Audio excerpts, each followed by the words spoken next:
Hello guys, good afternoon. Ngayon po ay kakatapos lang natin mag-install ng QCY Key9 Pro Android po dito sa isang expander.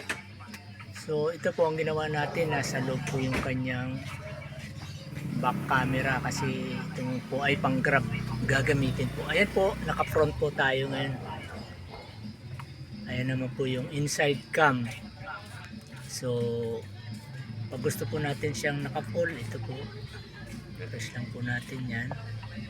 Yan, naka-full na po yan. Inside cam, instead na back camera, nilagay po natin sa loob, kaya sa loob po yung nakikita. Ayan, naka-dual naman po yan, front at saka yung inside cam po yan. Okay, since na ito po ay Android, makikita po natin yung live dito. Katulad po ngayon, ito po siya.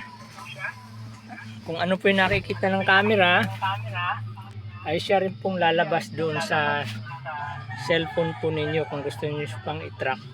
Yan, with exact map and location po kung nasaan po yung inyong sasakyan. Ayan po. Okay, so yan po, may live video tracker. Ayan. Siya. Yan po ang Key9 Pro. Kung gusto po natin ilipat yung camera,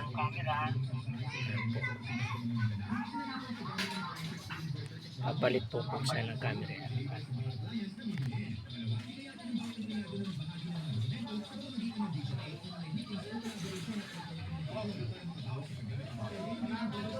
Okay, check po natin sa maps natin kung saan po yung location. Ayan po, live po siya.